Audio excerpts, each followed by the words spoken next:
¿no? Quizás reinvención es una de las palabras más utilizadas en las conversaciones cotidianas y no cotidianas, empresariales en estos días, pero yo quisiera empezar preguntándote qué significa reinventarse, qué significa a nivel personal, como persona, como empresa, como organización. Oye, Silvia, muchísimas gracias también a Belén por la introducción, por la generosa introducción. Y bueno, felicitaciones a Futuralab, que ya verdad que se está proyectando. Y a mí me ha ayudado también a reinventarme y a salir de mi parque jurásico digital. Entonces, cosas que tenemos que hacer. La palabra reinventarse, cuando uno pregunta y busca el origen de una palabra, yo siempre le recomiendo a mis alumnos que contesten que toda palabra viene del latín o del griego, porque de hecho casi todas vienen del latín o del griego, y en casos que no, aún así uno siempre queda como con un glamour lingüístico. ¿Okay? Pero en este caso, reinventarse viene de dos palabras que el in es hacia adentro, por ejemplo, introspección, insight, el in es hacia adentro, y el ventar viene de venire, que es venir. Es algo que viene de dentro. Con lo cual, para reinventarse, uno tiene que mirar hacia adentro y estar en silencio. Uno no puede estar entretenido hacia afuera, sino primero la reinvención nace desde una reflexión desde dentro y solamente después una acción desde fuera. Cuando uno se reinventa, uno cambia de dirección, aunque sea un poco.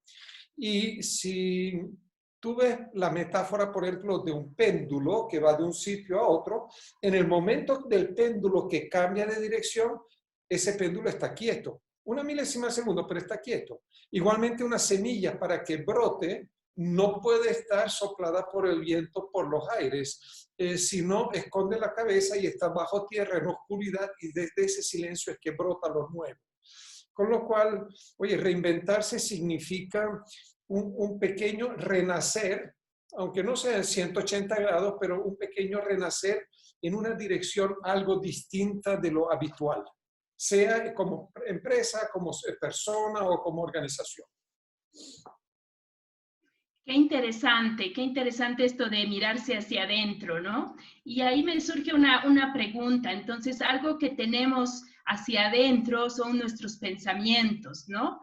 ¿Qué cosas, qué pensamientos debemos cambiar en este proceso de reinventarnos, en este mirar para mover algo, aunque sea pequeño, como tú dices, pero puede ser muy significativo desde adentro? Entonces, ¿qué debemos dejar de pensar o cómo debemos cambiar nuestros pensamientos? Oye, justamente tenemos que propiciar el pensar, tenemos que propiciar el discernir.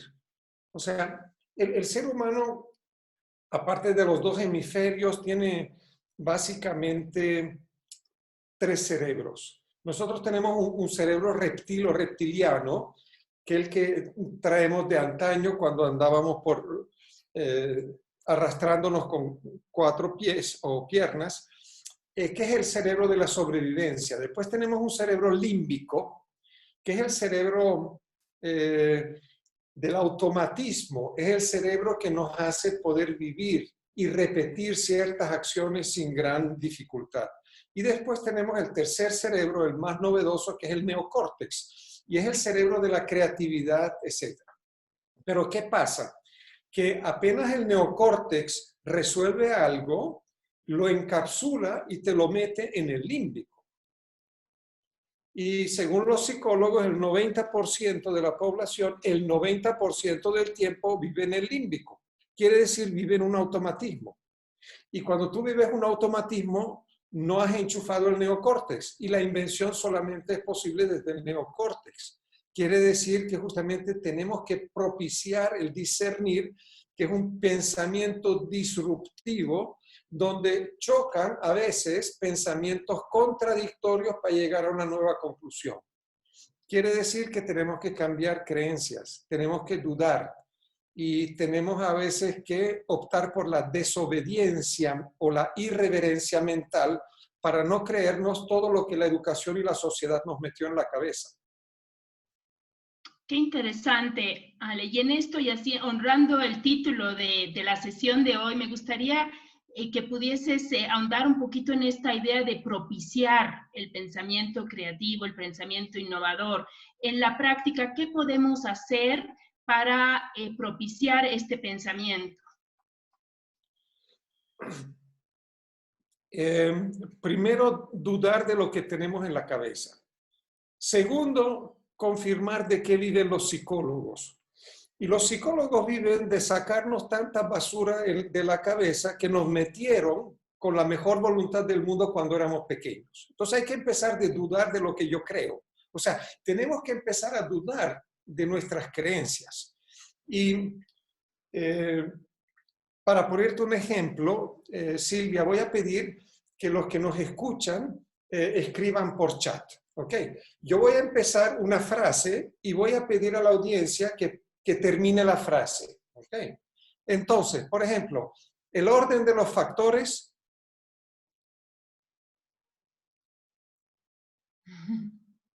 Aquí, no altere el producto, no altere el producto, no altere el producto. Ok, perfecto, muchísimas gracias. Eso no es verdad. No es lo mismo ducharse y secarse que secarse y ducharse. No es lo mismo ponerse protección y hacer el amor o hacer el amor y después intentar ponerse protección y esperar 9 meses. Entonces, estamos llenos de una serie de frases de sabiduría popular que nos han metido con la mejor voluntad del mundo, pero que no son verdad.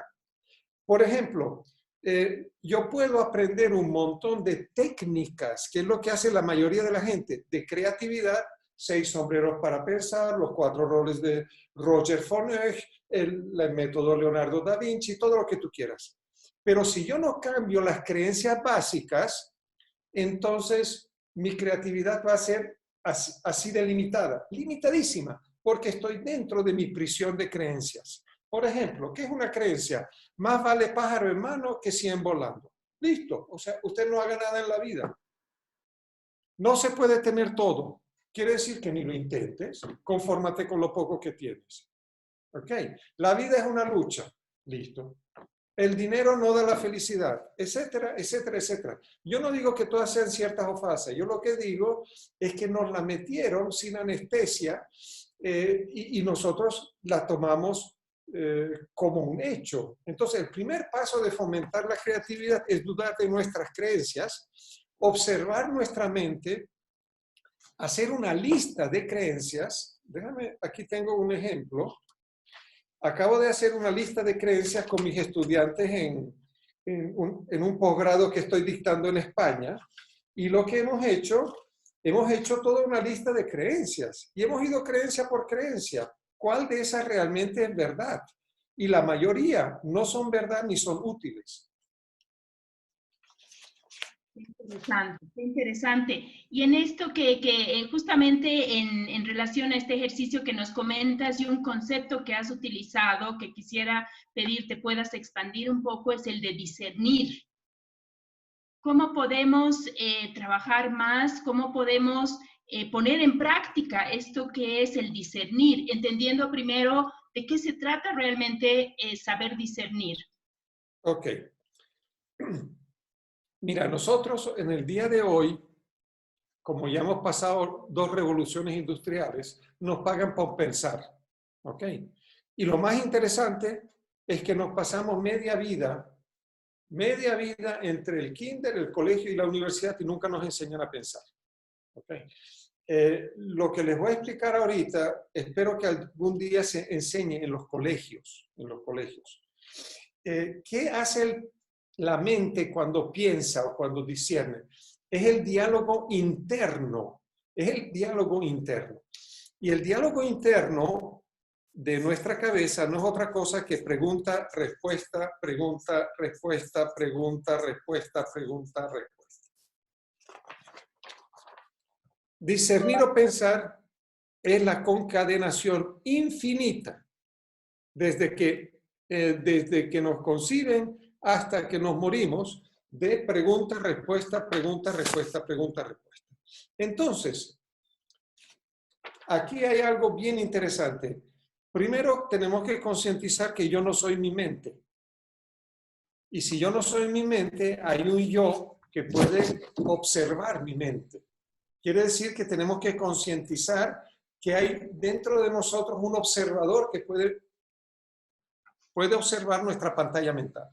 Silvia, para hacerte un símil, yo no soy mi mano, pero la mano es parte de mí, que hay un yo que puede darle una orden a mi mano. Entonces, si yo eso lo entreno y lo concientizo, yo puedo leer mi mente. ¿Qué preguntas se hace mi mente? Y cuando yo empiezo a ver las preguntas que se hace mi mente, yo puedo incidir y alimentar mi mente con preguntas potenciadoras y creativas. Y eso es discernir. Entonces, voy a ponerte un ejemplo. Tú abres el periódico y lees de los escándalos de corrupción de nuestros gobiernos de turno. No cito países porque casi todos entran. Entonces, ¿y qué se pregunta tu mente? Oye, ¿para qué pago impuestos? Y listo, ya tu diálogo interno está ahí, ¿correcto? Entonces, ¿cómo hacemos nosotros? Nosotros, si nosotros queremos mejores respuestas o respuestas creativas, o sea, elevar el nivel de la respuesta, lo que tenemos que hacer es elevar el nivel de la pregunta. Porque la calidad de mis respuestas es directamente proporcional a la calidad de preguntas que yo me hago.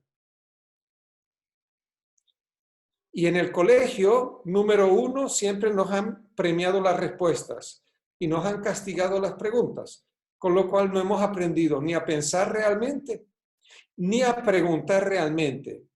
Y cada vez que tenemos un problema, buscamos rapidito la solución porque estamos entrenados a que nos premien la solución. Cuando en este mundo cambiante lo que hay que premiar es la pregunta.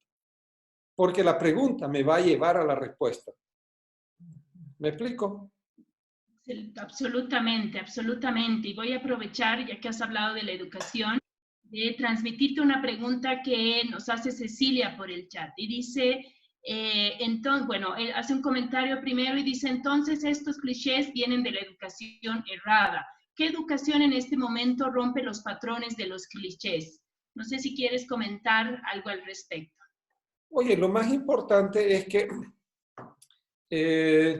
hoy en día en un mundo cambiante, está bien que le demos clichés o que le demos a las personas creencias o sabiduría y al mismo tiempo, y generar el criterio propio para que sean las personas las que decidan qué creencias le van a ser útiles en la vida y no metérselos como una sabiduría máxima y obligarlos a no digerir, a no dudar y a aprender bajo obediencia ciega. Mira, y justo Mercedes desde Nicaragua nos hace una pregunta sobre las creencias, ¿no? Que acabas de mencionar y esta capacidad de discernir, digamos, entre las creencias que nos llegan, que recibimos. Pero ella nos pregunta, ¿cómo cambiar una creencia?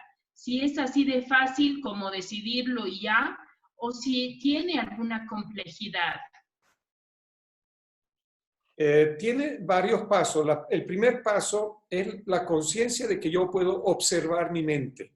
O sea, yo no soy mi mente, no confundir uno con su mente. La mente es como si yo tuviera integrado aquí una computadora que me han ido alimentando desde que soy niño. ¿Okay? Número 1. Segundo, hagan el ejercicio, hagan una lista de todas sus creencias. Llenen un cuaderno. Van a llegar a más de 100. ¿Qué te han dicho papá y mamá? ¿Qué te han dicho papá y mamá? ¿Qué te han dicho los profesores? La vida es una lucha, hay que esforzarse para conseguir algo que valga la pena. Tanto va el cántaro al agua hasta que se rompe, o sea, no seas insistente, no seas disciplinado, etc. Y entonces empiézate a preguntar, oye, ¿cuál de esas creencias todavía me sirve o no? Después viene primero a hacer un inventario. Después, ¿me es útil o no me es útil? Y aquellos que no son útiles, ¿okay? Los escribes sobre un papel, enciendes una vela, le das las gracias por haberte acompañado hasta hoy, te despides de ella y quemas el papel. Y las que te sirven, las apuntas en un papel y las lees cada día, en forma de afirmaciones, y reprogramas tu cerebro. Porque si tú has vivido 40 años con una creencia, no creas que por haber leído una vez otra, eso ya se va. Porque el cerebro límbico automáticamente va a disparar esa creencia. ¿Ok? Siguiendo en esta línea, y muchas gracias porque creo que nos das ya algunos tips muy concretos. Realmente uno puede visualizar el ejercicio y si lo hacemos, yo creo que sí, y tal como nos lo propones, sí podemos empezar a desaprender, ¿no es cierto? Y dar cabida, digamos, a todo este otro cerebro que también es parte nuestra y que queremos detonar o queremos potenciar. En esta línea, querido Ale, quería preguntarte, ¿qué otras cosas parece que debemos dejar de hacer en estos procesos de reinvención que, como tú lo has dicho muy bien, primero son procesos de mirarse hacia adentro y de trabajar hacia adentro para luego poder también actuar hacia afuera? Entonces, como mucho de lo que siempre nos preguntamos sobre qué debemos hacer y cómo debemos hacer en positivo, quisiera que, pero sí que podamos trabajar un poquito más contigo lo que debemos dejar de hacer. Ya nos has dado un par de tips, hemos hablado sobre la educación, pero ¿qué más, qué otros hábitos podemos trabajar? Ok. Hay algo que tenemos que dejar de hacer. Tenemos que ajustar el idioma. O sea, tenemos que dejar de ser negligentes con el idioma y tenemos que dejar aquellas palabras que nos hacen daño y nos desvían la atención de lo esencial, porque a donde va la atención, ahí va tu energía. A donde va tu foco, ahí va tu energía. Voy a ponerte varios ejemplos. Primero, a muchas personas les sugeriría que eliminen de su léxico la palabra pero. Entonces, hay gente adicta a la palabra pero, escuchan una opinión, levantan la mano, pero, listo, cada vez que pones un pero, aniquilaste lo que dijeron anteriormente para imponer tu opinión. Ese es número uno. Segundo, eliminen el juicio de su mente. O sea, nosotros pareciera que valoramos a aquellas personas que sobre todo o cada situación que ven la pueden analizar, tienen una opinión y emiten un juicio. Cuando tú emites un juicio, ya no ves la realidad tal cual es. Entonces estamos muy entrenados para emitir una opinión, una etiquetación y un juicio. ¿Por qué la mente hace etiqueta? Oye, por flojera, porque cuando tú etiquetas algo, ya lo clasificaste, ya estás tranquilo. Entonces, quítense la etiquetación, la opinión y el juicio y observen una realidad porque van a ver cosas que no habían visto antes de la realidad. ¿Okay? Y entro un poco en el lenguaje. Eliminen, por favor, la culpa. La culpa no la inventó Papá Dios, más bien Papá Dios, el Creador, inventó la comprensión e inventó la misericordia y la complacencia y el cariño. La culpa la inventó el ser humano para sentir al otro o inferior o culpable, bajarle la energía y dominarlo. Por eso, todas las organizaciones humanas, desde sectas hasta trabajan con la culpa, ¿okay? Porque la culpa es una herramienta de dominio. Ahora, ¿qué pasa si tú en lugar de culpa usas la palabra responsabilidad? Yo soy responsable. Entonces tú incluyes en tus creencias la relación de causa y efecto. Y si no me gusta el efecto que yo estoy obteniendo, no es cuestión de sentirme mal, es cuestión de sentirme bien, porque desde la responsabilidad cambio la causa. Ahora, ¿qué pasa con la culpa energéticamente? Esto, por favor, entendámoslo, porque en la esencia nosotros somos seres de energía. La culpa te hace sentir mal. Entonces, la culpa en el subconsciente atrae castigo. El castigo se manifiesta como dolor. y para manifestar como dolor vas a manifestar un accidente o una enfermedad. Pero el origen es la culpa.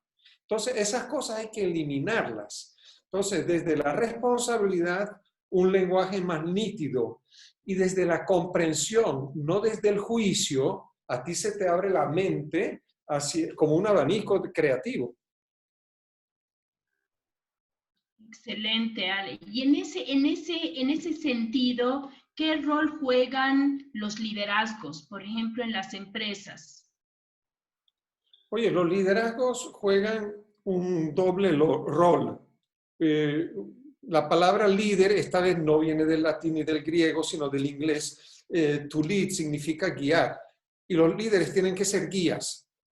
¿Okay? Los líderes tienen que dejar ser jefes. Los líderes tienen que dejar de ser capataces. Los líderes tienen que dejar de alimentar su ego. Los líderes tienen que dejar de querer brillar ellos y adoptar un liderazgo servidor. Y el liderazgo, para generar procesos de reinvención en empresas, tienen dos vías principales, la individual y la grupal. Quiere decir, tienen que apoyar a las personas y formar a las personas, pero tienen que crear el entorno y una cultura que promueva la creatividad. Estupendo. Y siendo un pasito más en esa línea, tenemos una pregunta también de Liliana, creo que es Lili del Perú, que nos dice cuáles son las preguntas inevitables que pueden ayudar a una persona o a una organización que quiere reinventarse. Bueno, la pregunta. Las preguntas, habla en plural, pero de pronto hay una gran pregunta. Empiezo con la primera. Si solamente cambian una pregunta, es la pregunta que más rentabilidad aporta a las empresas. Y esa pregunta es, ¿y tú qué opinas? Nokia hace 12 años tenía 35% del mercado mundial de celular. Nokia no le preguntó a su gente qué opinas. Si le hubiera preguntado a los muchachos de 13 años, entonces le hubieran contestado a la junta directiva, yo no quiero teléfonos con teclas y además tan seguros que si los tiro de un quinto piso no se rompan. Yo quiero un aparato de comunicación y si puedo hacer llamadas, mejor. Esa es la primera pregunta. Los jefes, en lugar de dar instrucciones, deberían preguntarle a su gente, ¿y tú qué opinas? Porque la gente que atiende al cliente normalmente sabe mucho más lo que quiere el cliente que una junta directiva. Y voy a ser un poco irreverente. Silvia, ¿tú sabes yo de qué vivo? Yo vivo de asesorar juntas directivas. Y a mí me pagan unos honorarios altísimos y desde que subí mis honorarios tengo más clientes porque las juntas directivas dicen que si este hombre cobra tanto tiene que ser muy bueno. Y en realidad yo no hago otra cosa que prestar mis ojos y mis oídos a los empleados. Y les pregunto, ¿y de qué se quejan los clientes? ¿De qué se quejan en Radio Pasillo? Y de lo que se quejan es lo que yo le vendo después a la junta directiva. Entonces, si muchos jefes y líderes abrieran las orejas y los ojos y abrieran el oído interno en las organizaciones, no habría por qué contratar a consultores caros como un servidor. Y todo eso viene de respuesta a la pregunta, ¿y tú qué opinas? Pregúntale a la señora que sirve café en la empresa, ¿y usted qué opina? ¿Y usted qué opina o qué escucha de la gente que viene a visitar la empresa y está ahí sentada un cuartico de hora? Esa es la primera pregunta. Segunda pregunta. Ay, mi querida Lidia de Nicaragua, un beso. Segunda pregunta. La pregunta que nos hacemos en la empresa principalmente es, ¿por qué? Pregúntale, ¿y por qué haces esto? Ah, porque me enseñaron así. Ah, porque está en mi descripción de cargo. Ah, ¿por qué? Pero el por qué me catapulta el cerebro siempre al pasado y a la justificación. Reemplacen todos los por qué con el para qué. Pregúntale para qué. Yo los reto a todos ustedes en sus propias empresas. Pregúntenle a alguien que te exige un formulario o una estadística, un Excel. ¿Por qué? Y te lo va a justificar, porque el jefe me lo ha dicho, porque vengo 3 años haciéndolo. Ahora pregúntale a la misma persona, ¿y para qué? Y no te va a poder contestar en un 80% de las veces. Y si no están satisfechos, váyanse a cualquier ministerio de América Latina y pregúntenle a funcionario, ¿Por qué tengo que entregar ese papel? Ah, bueno, una exigencia, si no, no le puedo poner el sello. Listo. Y entonces, ¿pero para qué lo tengo que rellenar? ¿Para qué sirve? Ah, no sé, señor, es exigencia. Y mientras nosotros tenemos a corderitos con buena educación, haciendo lo que los otros les exigen, pero no piensan porque no saben el para qué, no nos podemos reinventar en las empresas. Esas han sido solo 2 preguntas. Pudiéramos estar horas. Gracias, Ale. Sí, pero son 2 preguntas que realmente pues tocan el nervio, como decimos también acá, y pueden ser detonadoras de realmente de moverse del lugar desde el cual estás mirando y actuando. Ahora, alguien nos pregunta, Ale también buscando responder a no todas, pero a preguntas más como generales también. ¿Cómo hacer y cómo desaprender? Ese fue el título en realidad de nuestro primer webinar o conversatorio. Y justo aquí nos preguntan, ¿cómo detonamos el aprendizaje en otras personas cuando los núcleos de las creencias son tan sólidos? Oye, nadie puede cambiar a nadie. Nadie puede cambiar a nadie. Yo no los puedo cambiar a ustedes, pero tú puedes influir. Y la otra cosa es, yo les pediría que se cuiden con el lenguaje de convencer. Hay cursos enteros, cómo convencer a una persona. Los líderes tienen que convencer. No prueben convencer y les voy a explicar por qué. ¿De dónde viene la palabra convencer?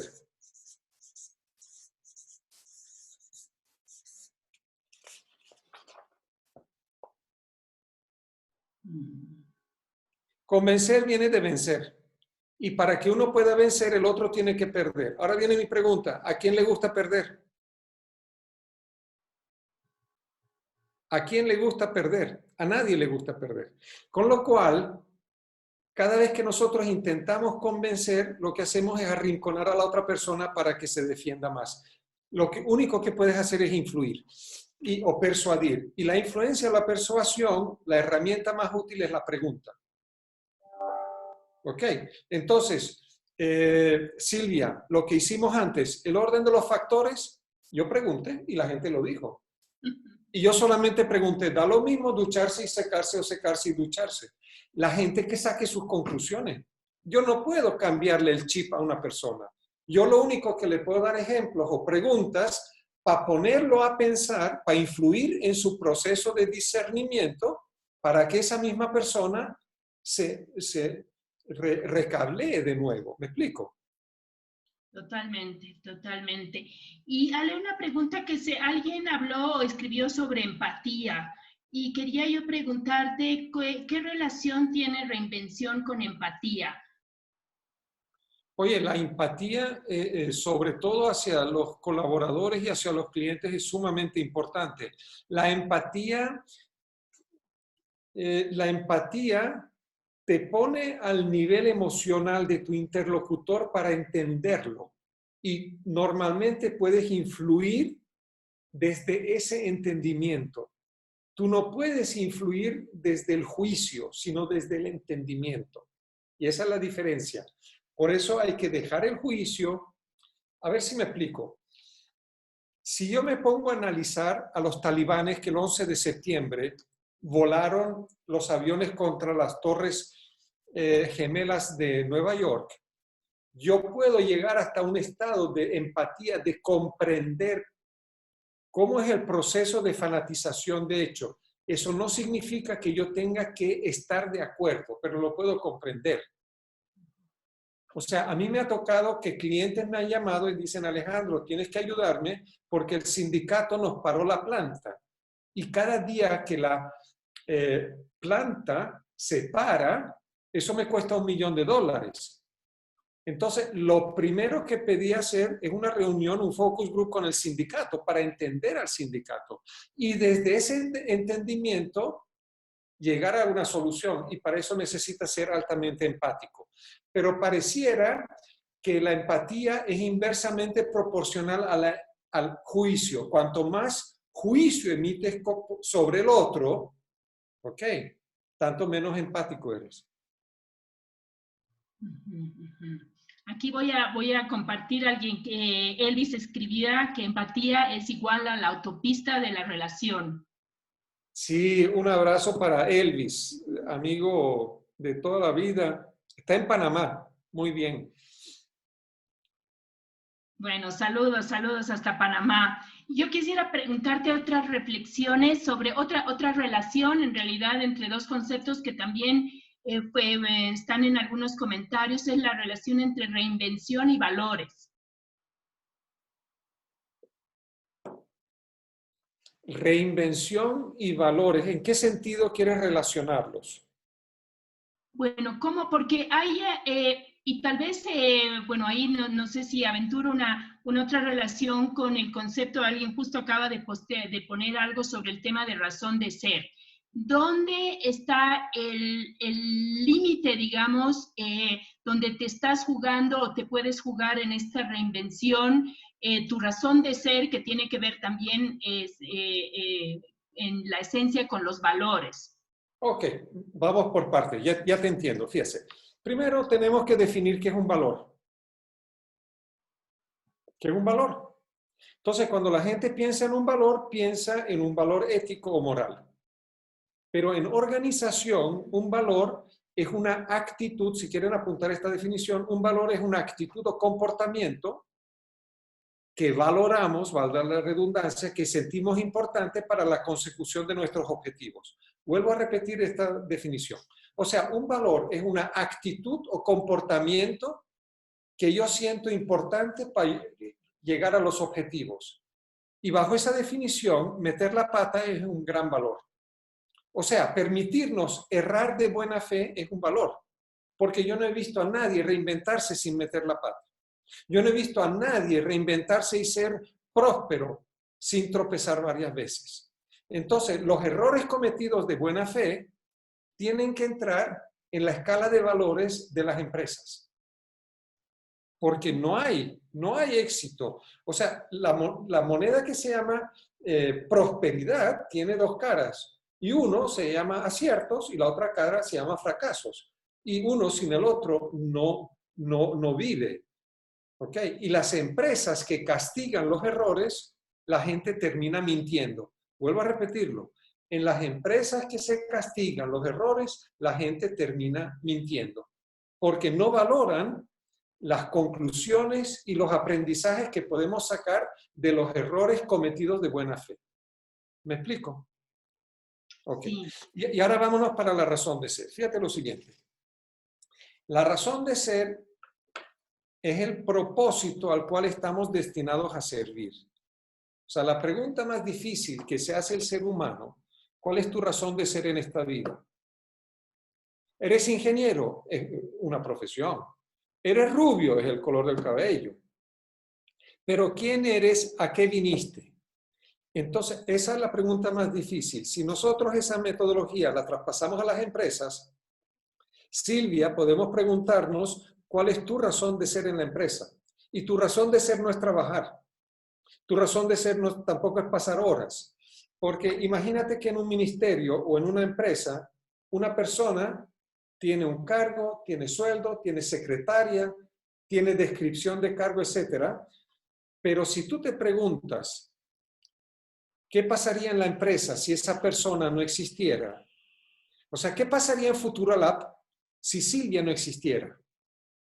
Y si llegamos a la conclusión que Futuralab funcionaría mucho mejor, entonces tú tienes todo mejor, menos razón de ser. O sea, la razón de ser es la esencia a la cual yo estoy destinado a servir. Y quiero ponerte un ejemplo, fíjate. Nosotros tenemos dos dimensiones de pensamiento. El descriptivo y la labor. ¿Ok? Nosotros tenemos descripción de cargo, descripción de procesos, descripción de manuales, descripción. ¿Ok? Hasta organigrama y no sé qué. Después la labor, ¿qué tenemos que hacer? Pero lo que no trabajamos en la empresa es la razón de ser. Y voy a ponerte un ejemplo. Aquí te voy a dibujar la llave de un vehículo. Este ejemplo ya es clásico. ¿Ok?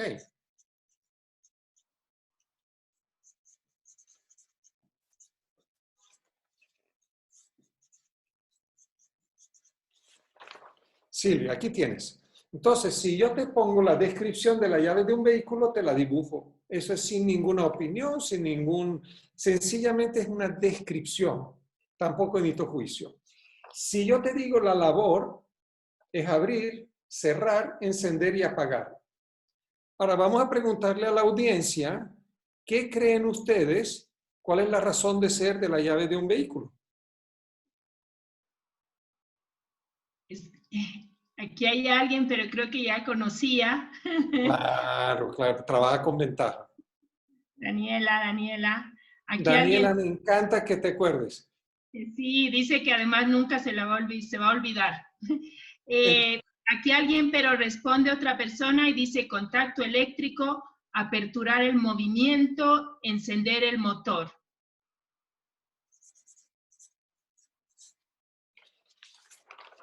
¿Y todo eso para qué? Para darte exclusividad de uso. O sea, en realidad, Xiomara también dice ayudarte a llegar. El que te llega no es la llave, el que te llega es el motor. Entonces, pero la llave te da exclusividad de uso. Ahora, fíjense muy bien. Si tú estuvieras en una finca o en una isla sin miedo a que te robaran, tú no necesitas llave. Tú le pones un botón y listo. Y entonces nunca se te olvidan la llave. Ahora, Silvia, ¿para qué sirve la razón de ser?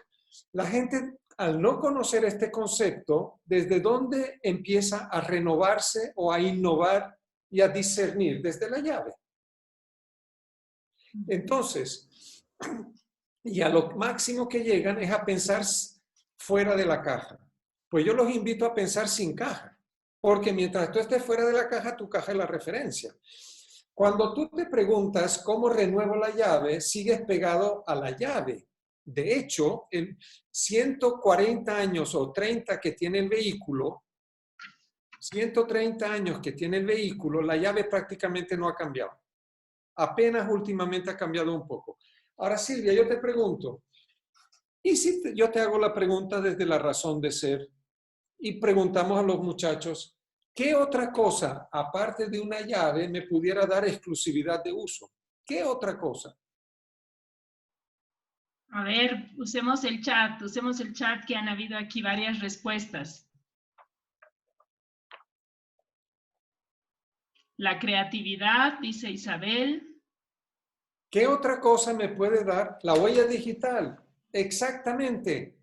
El iris, la palma de la mano, mi aura, mi voz. Entonces, ¿qué pasa? Que la creatividad es mucho más fácil desde la razón de ser que desde la descripción. Y seguimos creando desde la descripción, pero entonces quedamos atrapados. ¿Me explico? Excelente. Ahora, no es fácil llegar a la razón de ser. Sí, muchas gracias también a quienes han participado y nos han permitido dialogar también con quienes están hoy acompañándonos esta tarde. Muchas gracias. Creo que también es una invitación, querido Ale, a que más adelante podamos hacer algo para ahondar en este concepto de razón de ser y de pronto poder trabajarlo también en la práctica. Tú has diseñado una metodología para hacerlo y creo que eso es algo muy útil y realmente te hace un cambio en tu manera de pensar, tu manera de ver y te expande el horizonte. Me encantó eso de ¿para qué necesitamos una caja para decir que pensamos fuera de la caja? Creo que es una manera, me quedo con esa frase como desafiante, porque repetimos también eso de pensar fuera de la caja. ¿Y cuál es la caja? La caja puede ser pues muy pequeñita, muy grande, o sea, es una manera de repetir ciertas cosas. Bueno, alguien comenta que llegó tarde y hay posibilidad de dejarlo grabado.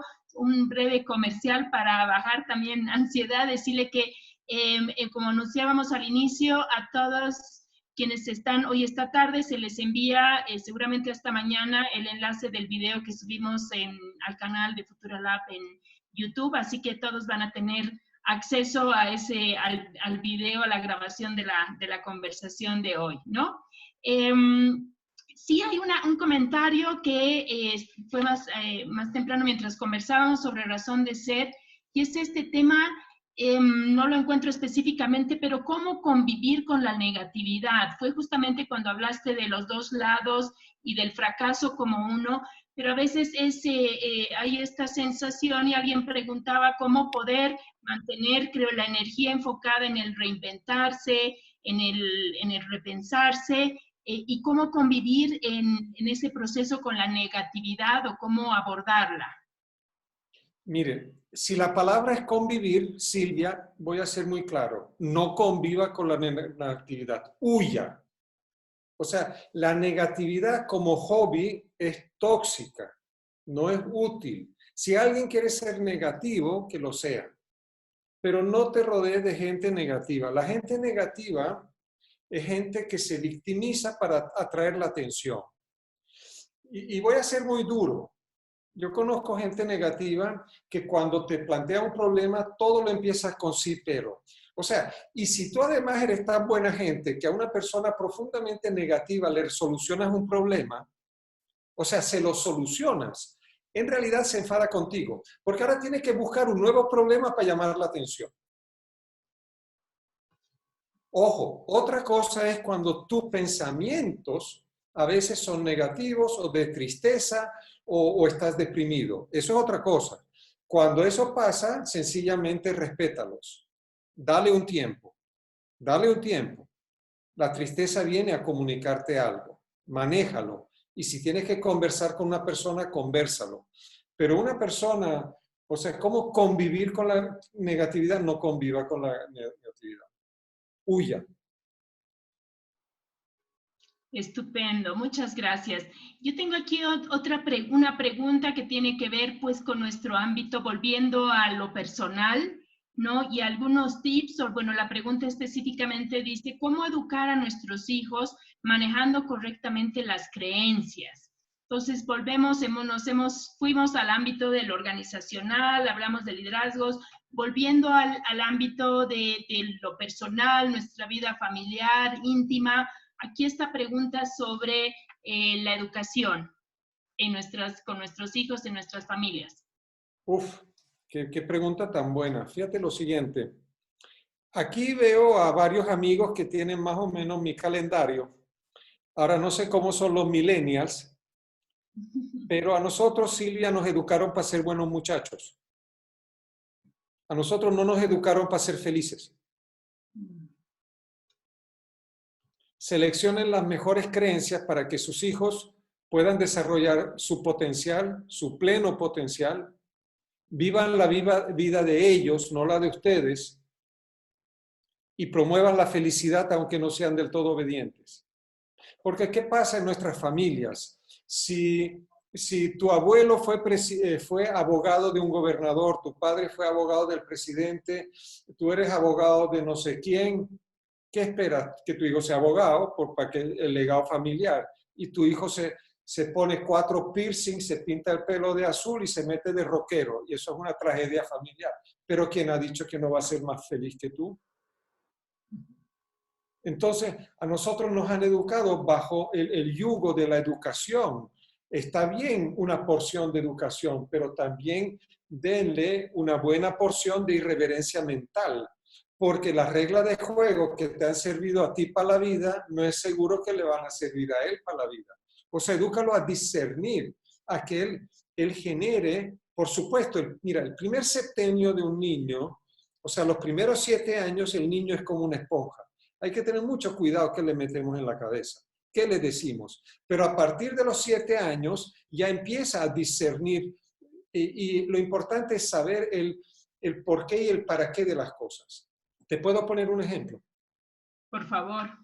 Fíjate, cuando un niño ya tiene 3, 4 años, lo primero que le enseñamos para que se manejen bien en sociedad es que si alguien le regala un juguete, una galleta, un dulce, un detalle, enseguida le preguntamos, ¿y qué se dice? Gracias. Entonces, eso es un mecanismo automático de comportamiento social para caer bien. Mi pregunta es, ¿por qué no le enseñamos al niño a sentir agradecimiento? ¿Por qué nos quedamos en la superficie de las gracias? Porque el agradecimiento es una energía sanadora que además conecta con las demás personas, que además genera valor en la vida y además atrae como un imán aquello que agradecemos. Sin embargo, toda esa parte no se la damos. Ya con decir gracias es bien educado y yo quedé bien ante la sociedad. Entonces tenemos que ir mucho más profundo y profundizar en aquello que le vaya a ser útil a él y no lo que nos fue útil a nosotros. Muchas gracias. Realmente qué buen ejemplo y qué reflexión que también personalmente me deja sobre esto de la importancia de profundizar y hacer las cosas desde otro lugar, ¿no? Y ahí me surge también una pregunta, Ale. Bueno, ahorita estamos en una vorágine, ¿no? El COVID nos ha desatado, bueno, nosotros mismos debemos reconocer que la iniciativa de empezar estos conversatorios tiene que ver con la pandemia y, bueno, tantas otras cosas que ha detonado, digamos, esta crisis. ¿Qué riesgo hay de que este impulso también positivo, porque nos empezamos a hacer preguntas, empezamos a probar nuevas cosas, a mirarnos sin caja, ya no solo fuera de la caja, etcétera, etcétera? ¿Qué riesgo hay de que una vez que ya sea volvamos a la normalidad o en esto también de los juegos del lenguaje que coincido son riesgosos, hablemos ya de una nueva normalidad, de que no perdamos este impulso, ¿no? De seguir haciéndonos preguntas, de seguir reflexionando y conversando. Yo coincido contigo en la pregunta y hasta he acariciado el pensamiento de que valdría la pena de decretar una cuarentena de 1 mes o 2 meses cada año. ¿Okay? Porque sencillamente eso nos ha ayudado a reflexionar. Se cierra el agujero del ozono, los animalitos regresan a las ciudades, muchos empezarán a trabajar desde la casa sin tener que estar horas en el tráfico y vemos que funciona. Y Silvia, yo creo que hay muchísima, pero muchísima gente que está evolucionando en su conciencia, muchísima. Tampoco niego que hay gente, manipuladores, que van a utilizar después esta situación también para manipular. Pero hay mucha gente que está generando cosas muy buenas, pero muy buenas. Y ahí hay una metáfora que me gusta mucho, que normalmente nos llama la atención cuando hay un ruido o hay una crisis. Y es como en el bosque, que cuando un árbol se cae hace mucho más ruido que 1 millón de arbolitos creciendo. Y yo creo que a nivel mundial hay 1 millón de arbolitos creciendo. O sea, hay mucha gente que se ha dado cuenta del valor de lo material o del valor de la vida, del valor de acumular cosas y viene un virus y te quita la vida, entonces ¿para qué te sirvió? Entonces hay millones de conciencias en estos momentos en reflexión muy, pero muy valiosa. Algunos que no se puedan reprogramar querrán aplicar las reglas del pasado también para el futuro. Pero yo sí soy muy optimista y creo que hay mucha gente que hará ciertos cambios en su vida. Ojo, hay cosas del pasado que tendremos que conservar. O sea, por mucho que funcione el Zoom, okay, yo quiero tomarme otro cafecito con doña Lidia en Nicaragua y quiero tomarme un whiskycito con mi amigo Elvis en Panamá y quiero abrazar a un montón de amigos que tengo. Eso va a quedar. Ahora hay otras cosas que sí podremos cambiar. Gracias, Ale, pero aprovechando este compartir que nos haces ahora, ¿qué otras cosas hemos hablado mucho sobre cambios, ¿sí? Como reaprender, pero en esto de qué es importante preservar, creo que también podemos dedicarle ahora un par de minutos a reflexionar sobre esto el cafecito, el whiskycito, los encuentros, pero ¿qué más sería importante o qué preguntas son útiles para poder encontrar o conocer aquello que queremos o necesitamos o decidimos preservar? Sí, yo creo que hay que preservar la conciencia de quiénes somos como seres humanos. ¿Okay? Nuestro origen es netamente energético. O sea, esto que tenemos es una carrocería, pero a la larga nosotros somos energía. Y la conciencia de que estamos en este mundo por un tiempo limitado, eso tenemos que preservarlo y fortalecerlo y evolucionarlo. Y que nuestra razón de ser en este capítulo de vida es para ser felices y desde esa felicidad aportar a los demás también. Entonces, ¿qué pasa? Que también ahí hay que cambiar creencias de la educación. Silvia, tú me vas a disculpar que le esté dando tanto machetazo a la educación, pero es que es insólito porque toda la vida nos quedó dentro que si yo hago algo mal me regañan, con lo cual no me atrevo a hacer cosas, con lo cual no me gusta fallar y no me gusta hacer, pero la vida es justamente lo contrario. Si nosotros nos imaginamos que tenemos 95, 97 años y San Pedro toca nuestra puerta y nos dice, mira, este capítulo de vida se te está acabando, te vienes conmigo. Entonces, ¿qué pensamiento va a dar vueltas en nuestra cabeza? ¿El pensamiento de cómo nos educaron, que te regañan por lo que haces? ¿O más bien te vas a regañar por todo lo que no te atreviste a hacer? ¿Me explico? Bueno, y esa conciencia hay que preservarla. Y eso es lo que se llama el recuerdo del futuro.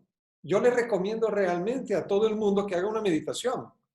Ubíquense, cierren los ojos, como si tuvieran 97 años o 103, no sé a qué edad quisieras tú vivir. Imagínate que San Pedro llama a tu puerta. En ese momento te garantizo, porque hay mucha gente que lo ha descrito, que el video de tu vida va a correr así. Entonces, ¿qué te vas a reprochar? ¿Lo que hiciste o lo que no te atreviste a hacer? Bueno, esa conciencia hay que preservarla hoy. Y eso te hará saltar de la cama cada mañana. Eso hay que preservarlo. Y el resto de los formalismos, esos van y vienen. Que si dicto un curso presencial y mañana es por Zoom y pasado mañana es por no sé qué, eso va a cambiar.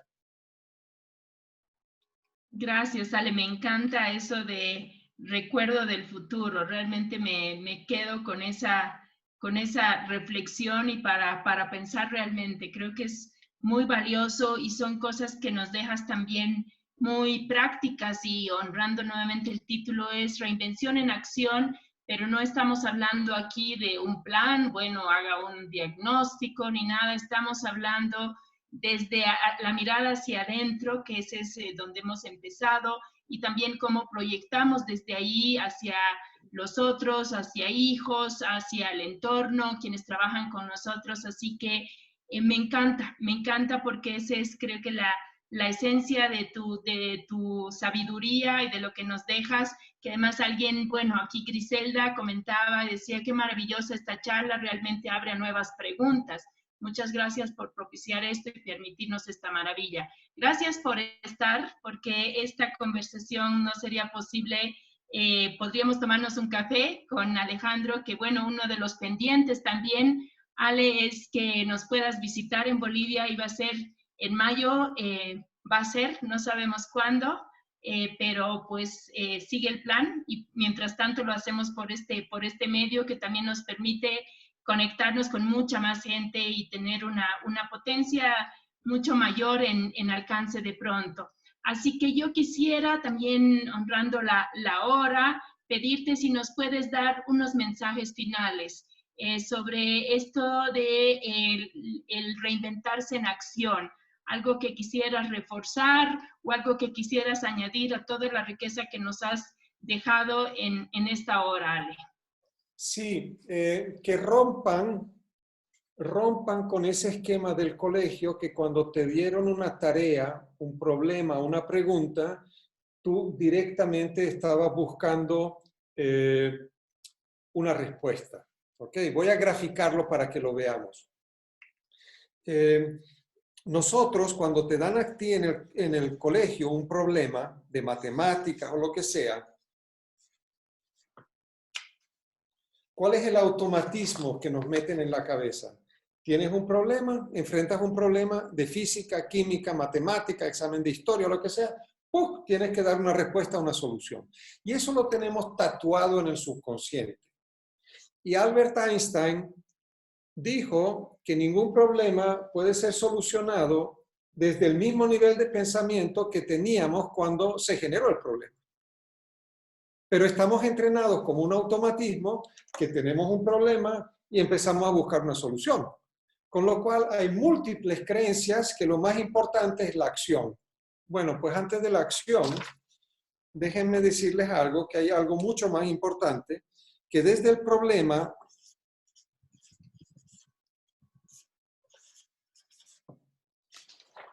elevemos el nivel de las preguntas. O sea, tú tienes un problema, ¿cuál es la nueva pregunta que me tengo que hacer? Y desde esa nueva pregunta es apenas que tengo que llevar a la solución. Y repito la máxima, la calidad de mi respuesta es directamente proporcional a la calidad de las preguntas que me hago. Y pregúntese, ¿qué ha cambiado? ¿Cómo lo hago distinto? ¿Qué ventajas me puede traer? ¿Qué nuevas oportunidades se me abren? Si abro esta puerta en el pasillo que voy a entrar, ¿cuántas nuevas puertas puedo encontrar? Y aunque sea algo que pueda ser un riesgo, una amenaza, ¿cuál es el lado bueno de esta amenaza? ¿Qué cambio me induce? ¿Qué me ahorro? ¿Qué tengo que aprender? Y todas esas preguntas,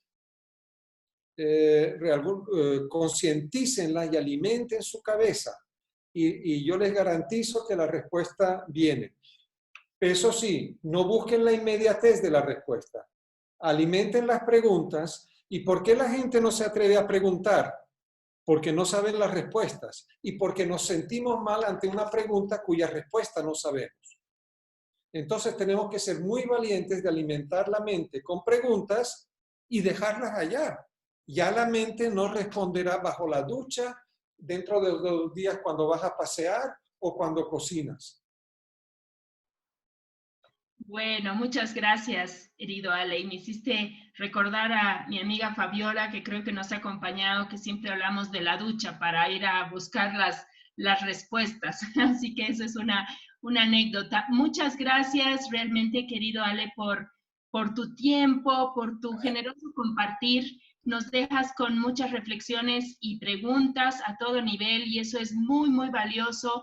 No buscamos darle a nadie las respuestas. Creo que eso es muy importante porque las respuestas están con certeza en cada uno, en cada una. Gracias por compartirnos también a todos los que han estado hoy porque han enriquecido sin duda la conversación. Y bueno, esperamos poder invitarlos próximamente a una nueva conversación. Creo que sigamos conversando, más allá de la cuarentena, sigamos haciéndonos preguntas y estimulando estos pequeños, grandes espacios. A quienes están desde Venezuela, Nicaragua, bueno, Argentina, Chile, no sé en este momento todos los países, pero de este gran mundo que se conecta a través de la tecnología en este momento. Un gracias especiales. Voy a dar la palabra a Belén, que siempre es nuestra anfitriona, nos ayuda a generar estos espacios y también es pues la voz joven en estos encuentros. Así que gracias, Ale, un abrazo inmenso de parte mía, un beso. Es siempre un gusto salir con tantas preguntas y dudas y gracias realmente, Belu. Muchas gracias, Silvia, y por supuesto Alejandro. Un gusto siempre escucharte y poder realmente generar estos espacios para todas y todos los participantes. Nos alegra que cumpla con sus expectativas, que sean para ustedes de verdad espacios de aprendizaje, reflexión, de generación de nuevas preguntas, que nos permitan también seguir abriendo temas, ¿no? Y más conversaciones para el futuro. Así que desde Futuralab, muy orgullosos, muy agradecidos por su presencia, por permanecer a lo largo de toda la hora en la sesión, también a la gente que nos está viendo en las redes sociales. Recordarles que finalizado el evento les va a llegar un correo de parte del Zoom con el link de la grabación del conversatorio para que lo vuelvan a remirar, a escuchar y también lo puedan compartir con muchas más personas. Muy contenta, me despido y le agradezco, le envío un fuerte abrazo a Alejandro y a Silvia y muy realmente emocionada del próximo encuentro que espero sea lo antes posible. Así que muchas gracias desde Futuralab. Hasta luego, muchas gracias, con mucho gusto. Gracias, un abrazo. Con mucho gusto y gracias por las preguntas también. Sí, gracias. Adiós. Gracias.